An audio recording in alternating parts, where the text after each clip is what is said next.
In 1964, a group of archaeologists were digging near ancient Sparta when they pulled something out of a well shaft that made them stop completely. Infant bones, dozens of them. Fractured skulls, twisted spines. Some of these children no more than a few days old when they died. For decades after that discovery, the story everyone told was the same one. Sparta threw its weak babies off a cliff into a pit called the Apothetai. Textbooks printed it. Documentaries repeated it. The movie 300 opened with it. But those bones in that well were telling a completely different story, because mixed in with those infant remains were the bones of adults. Men, women, people who had lived full lives and eventually ended up in the exact same place as those babies. And that raises a question nobody in Hollywood ever wanted to ask. What kind of society disposes of its newborns and its grown citizens in the same location? If this kind of content is what you're looking for, make sure you subscribe and hit the bell so you never miss one of these. This is about what Sparta actually was, not the version from the movies, not the version from motivational posters, the real version, the one that turned a 7-year-old boy named Leonidas into the kind of man who would march 300 fathers to a narrow mountain pass in northern Greece, fully knowing that not a single one of them would be walking back. Somewhere around the 8th century BC, the Spartans conquered a neighboring region called Messenia. The people living there were not killed. They were not driven out. They were absorbed into Spartan society as a permanent underclass. They became the Helots. The Helots farmed the land, harvested the grain, pressed the olives, tended the livestock, and produced every bit of food that fed every Spartan household. Without the Helots, Sparta simply did not eat, and the Helots outnumbered the Spartans by a margin that ancient sources describe differently, but some estimates place it at 7 Helots for every single Spartan citizen. Others go even higher. The exact number historians debate. The scale of the imbalance they do not. This created a problem that quietly shaped every single decision Sparta ever made. The entire Spartan economy depended on a population that had every possible reason to revolt. The Messenians had not chosen this life. They had been conquered. They remembered what had been taken from them, and they waited. In the 7th century BC, they made their move. The Second Messenian War nearly broke Sparta entirely. Ancient sources describe a conflict so desperate that Sparta came within reach of total collapse. A poet named Tyrant, writing during or just after the war, produced verses urging Spartan soldiers to hold their ground, not against some foreign empire, but against the very people who were working their fields. Sparta survived that war. But surviving it changed everything. After the Messenian revolt, Sparta reorganized itself around one single priority, making absolutely certain it never happened again. Every institution, every ritual, every law that came after can be traced back to a single calculation. How do a few thousand citizens maintain permanent control over a population that vastly outnumbers them? The answer was not walls. Sparta famously had none. The answer was not technology or accumulated wealth. The answer was the complete restructuring of Spartan life around the production of one thing: obedient soldiers. At the age of 7, Spartan boys were removed from their families. This was not optional. This was not a boarding school for ambitious families. Every male citizen's son entered the Agoge, the state-run training system that would consume the next 13 years of his life. The boys were organized into groups called Agoge. The word does not translate to classes or cohorts. It translates to herds. They were given 1 cloak per year, no shoes, no bedding. They slept on rushes they had to pull from the riverbank themselves by hand, without a blade. Food was kept deliberately insufficient, not through scarcity or accident, but through calculation. The rations were designed to keep the boys in a constant state of hunger. They were expected to supplement their food by stealing. That part gets repeated in documentaries as if it were some clever military training method. But the full mechanism was more specific. If a boy stole successfully, nothing happened. He ate. If a boy was caught, he was beaten. The punishment was not for the theft. It was for the failure, for being detected. Plutarch records the story of a Spartan boy who stole a fox cub and concealed it beneath his cloak. When an adult approached, the boy stood completely still. The fox began tearing into his stomach. The boy said nothing. He did not move. He died standing, his body opened by the animal rather than reveal what he had hidden. Whether that specific story is literally true or not, the fact that Spartans passed it around as a model tells you exactly what the system valued: not strength, not intelligence, the suppression of any visible suffering. As the boys grew older, the training escalated. They were organized into competing units and actively encouraged to fight each other. Plutarch describes organized brawls where boys punched, kicked, and bit with no rules and no adult intervention. The purpose was not to identify the strongest boy. It was to identify who would keep fighting after the pain had become genuinely unbearable. At certain points in their development, boys were subjected to public flogging at the altar of Artemis Orthia. This was not punishment for anything they had done. It was ritual. Boys were whipped until they bled, and the measure of success was total silence. Pausanias, writing centuries later, noted that some boys died during the ritual. The priests monitored the flogging by watching a small wooden statue of Artemis. When the image was said to grow heavier, the blows were considered to have been enough. Foreign visitors traveled specifically to watch this happen. By the time a boy reached 18, he had spent over a decade inside a system designed to accomplish something very precise. Not education, not enlightenment, conditioning. The Agoge produced men who could endure pain without any visible reaction, who could follow orders without questioning them, who could stand inside a phalanx formation for hours in summer heat, 60 pounds of bronze on their bodies, and not break their position when the man standing next to them took a spear through the throat. That system produced Leonidas. He entered it at 7 years old.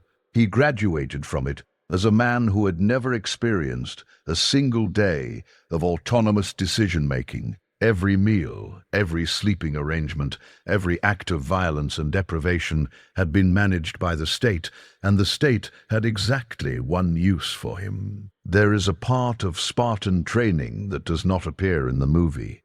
It does not appear in most popular accounts of Sparta at all. It was called the Krypteia. Each year, Spartan authorities selected the most capable young men, those who had distinguished themselves in the Agoge, and gave them a specific assignment. They were sent out into the countryside at night, alone, armed with a single dagger, no armor, no supplies.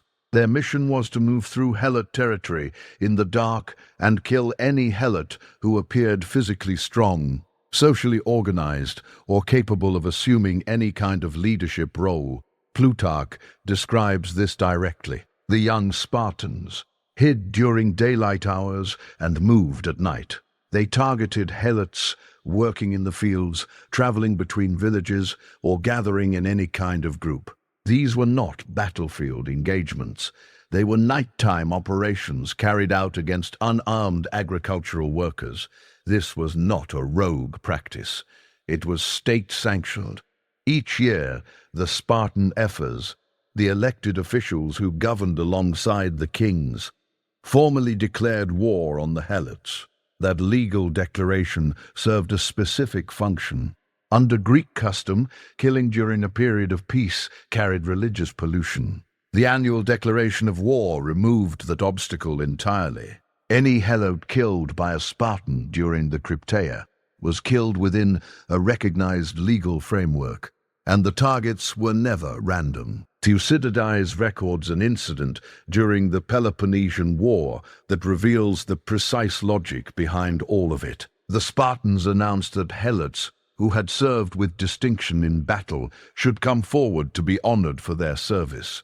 Around 2,000 Helots presented themselves. The Spartans crowned them, paraded them past the temples, and then every single one of them disappeared.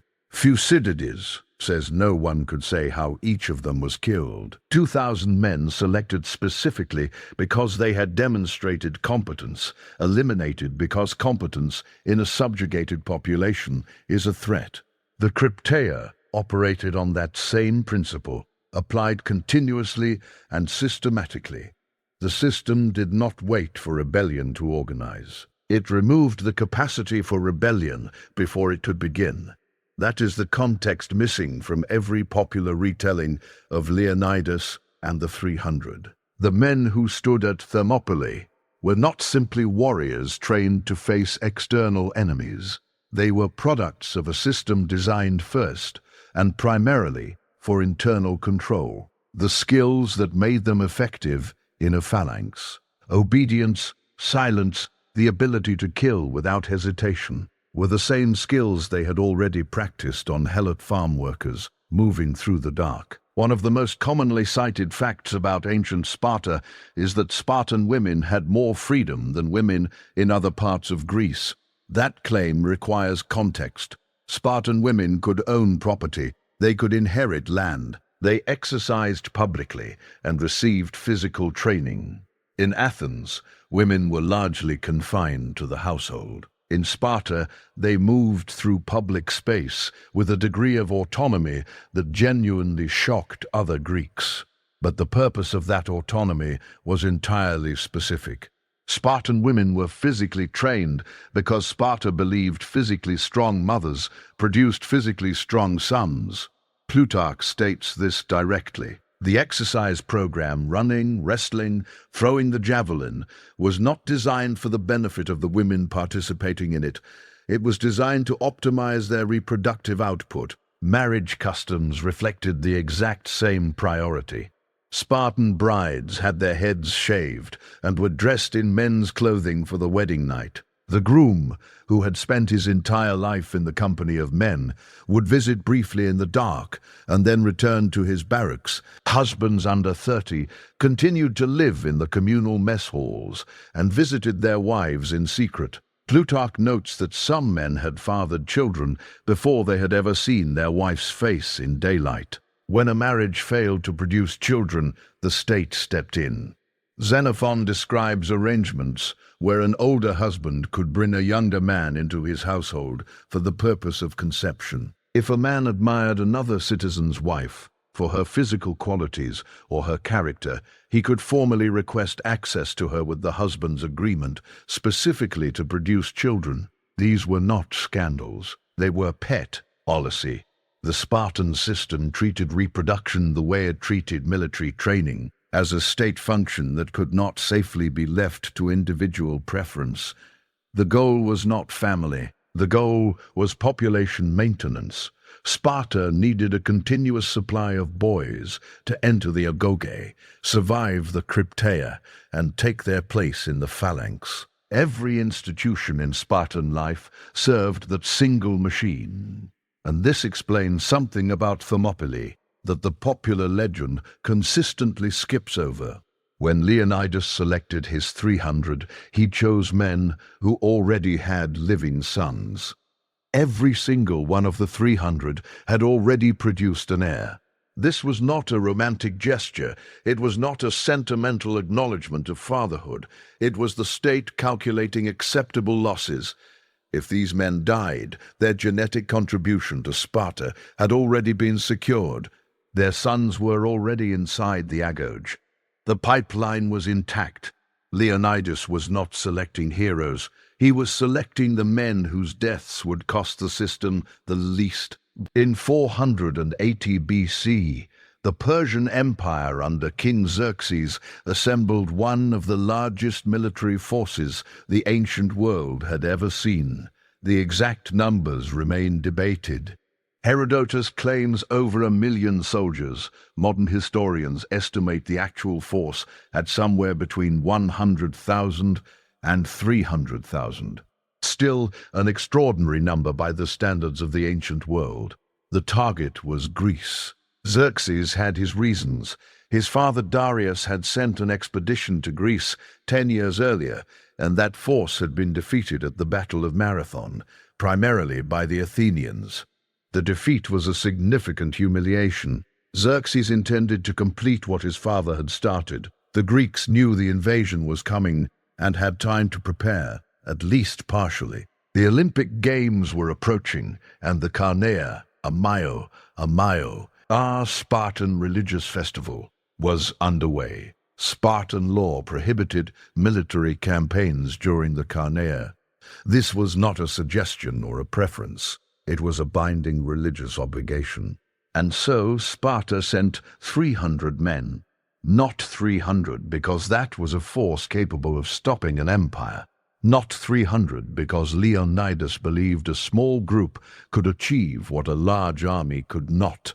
300 because it was the maximum number Sparta would deploy during a religious festival without violating its own laws. That detail is consistently left out of the popular narrative. The 300 was not a dramatic statement. It was a compromise between military urgency and a religious calendar. But Leonidas did not march to Thermopylae with 300 men. He marched with roughly 7,000 Greek soldiers. The Spartans were a fraction of the total force. The rest came from Thespiae, Thebes, Corinth, Arcadia, Phocis, and several other allied Greek states. These men, farmers, tradesmen, citizens of small cities with no particular military legend, marched alongside the Spartans to the narrow pass in northern Greece. The pass itself was a tactical choice, not a poetic one. Thermopylae, the hot gates, was a narrow coastal corridor pinched between mountains and the sea. At its narrowest point, the pass was wide enough for a single cart. This meant the size of the Persian army became tactically irrelevant. The Persians could not bring their full numbers to bear in a confined space. They would have to funnel through in manageable groups. Exactly the kind of close-quarters engagement where heavily armored Greek infantry held a decisive advantage. For 2 days, this worked. The Greek coalition held the pass. The Persians sent wave after wave, including the Immortals, Xerxes' elite unit, and each wave was pushed back. Herodotus describes the fighting as grinding now and relentless. The Greeks rotated their units in and out of the front line, with the Spartans taking the most demanding rotations. The pass held. The mathematics of terrain were working. Then a local man named Helots changed everything. He approached the Persian camp and revealed the existence of a mountain path called the Oenopeia Trail that ran around and behind the Greek position. The path was not unknown to the Greeks. Leonidas had posted a force of 1,000 Phocian soldiers to guard it. But when the Persian immortals moved along the trail at night, the Phocians retreated to higher ground to protect their own position rather than block the path. By dawn, the Greek army at Thermopylae was facing encirclement from 2 directions. When word reached Leonidas that Persian forces were now behind them, he made the decision that has been described as heroic sacrifice for 25 centuries. He dismissed the bulk of the Allied army. The specifics of that decision matter. Herodotus offers 2 versions. In one, Leonidas ordered the allies to withdraw because he wanted to preserve their lives. In the other, the allies withdrew on their own recognizance when they could see the situation was no longer survivable, and Leonidas simply did not stop them. What remained was a force of roughly 1,500 men. The 300 Spartans, 700 Thespians, who refused to leave, and a contingent of around 400 Thebans, whose presence Herodotus suggests was less voluntary, indicating they may have been held as a kind of guarantee rather than staying by choice. The Thespians deserve more than a passing mention. These were not professional soldiers shaped by decades of state-run conditioning. Thespiae was a small city. Its 700 men represented a substantial portion of its entire military-age male population. They chose to remain knowing the outcome was no longer in question. They are consistently overshadowed in every retelling of Thermopylae. No film has been made about the 700 Thespians. No motivational content carries their names. They died in the same pass, on the same day, fighting the same enemy as the Spartans. The reason a force remained behind was military, not symbolic. Someone had to cover the retreat of the departing allies. If the entire Greek army turned and ran simultaneously, Persian cavalry would have ridden them down on open ground. A rear guard needed to hold long enough for the main force to gain enough distance to survive. Leonidas positioned his Spartans for that role. And the selection principle comes back into focus here. Every one of the 300 had a living son. Sparta's citizen population had been declining for decades. Every full citizen who died without an heir was a permanent reduction in the next generation, one fewer soldier coming through the Agoge, one fewer family sustaining the mess hall. By selecting men who had already reproduced, Leonidas ensured the demographic cost of the rear guard was kept to its minimum.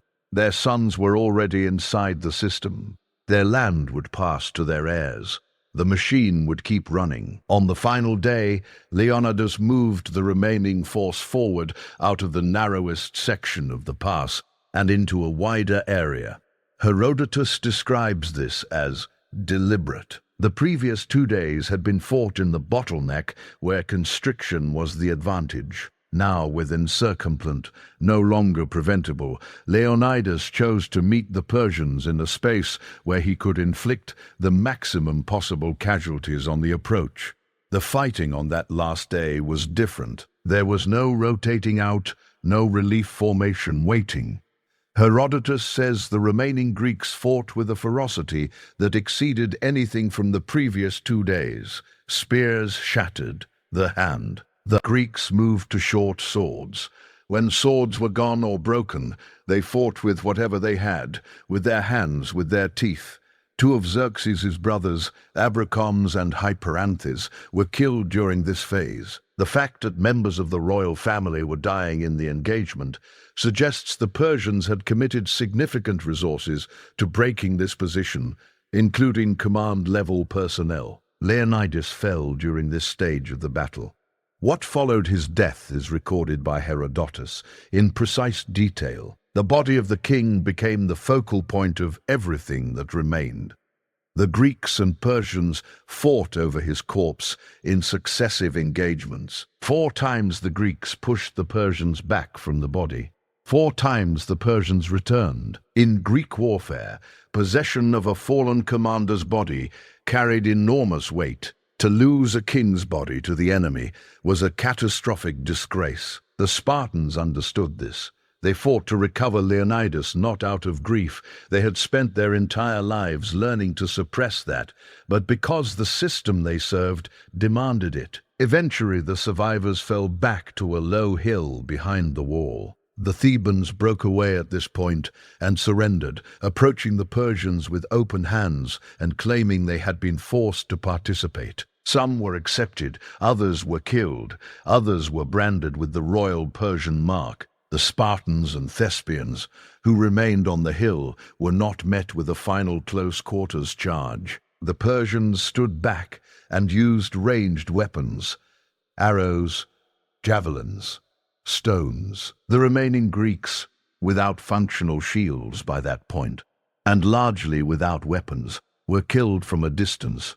Herodotus does not describe the conclusion as glorious. He describes it as methodical. After the battle was over, Xerxes walked the field himself. When he reached the body of Leonidas, he ordered their heads severed and the body placed on a stake.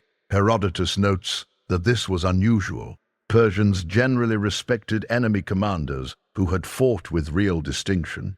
Xerxes' treatment of Leonidas broke that established custom. What it tells us is that the three-day defense had cost Xerxes far more than he had anticipated in men, in time, and in the perception of his own invincibility. Herodotus records 20,000 Persian dead during the battle. Modern historians treat that figure as significantly inflated, but even conservative estimates suggest the losses were severe enough to produce that kind of personal anger in the king. The head of Leonidas spent the remainder of the campaign mounted on a Persian stake. 40 years later, the Spartans recovered his remains, brought them home, and built a hero shrine. Annual games were held in his name. His name was carved into the memorial at Thermopylae, alongside an epitaph that has been repeated ever since. Go tell the Spartans, stranger passing by, that here obedient to their laws we lie. The epitaph says nothing about freedom, nothing about heroism, nothing about heroism, nothing about Greece as an idea worth dying for. It mentions obedience, it mentions laws. 40 years after Thermopylae, Sparta won the Peloponnesian War and became the dominant power in the Greek world. Within a single generation, that dominance fell apart. The reason was demographic. Sparta's citizen population, which had never been large, kept shrinking. The system that demanded total military commitment from every citizen also made it nearly impossible to sustain the numbers needed to maintain that commitment. Land concentrated in fewer hands. The number of men who qualified as full Spartan citizens decreased with every generation. By the Battle of Leuctra in 371 BC, Sparta could field fewer than 1,000 full citizens in battle. The Theban general Epaminondas' death defeated them. Then he did something that cut directly into the foundation of everything Sparta had built. He marched into Messenia and liberated the Helots, the population that Sparta had kept in subjugation for over 200 years. The population that had fed the state, funded the Agoge, and made the entire Spartan military apparatus possible, was freed. Sparta never recovered. Without the Helots, there was no agricultural surplus. Without the surplus, the full-time military class could not be sustained. Without the military class, the system that had produced Leonidas, the 300, and the legend the whole world still repeats, had no foundation left to stand on. If you made it to the end of this, drop a like on the video. It genuinely helps the channel more than most people realize. And subscribe if you want to see more content like this.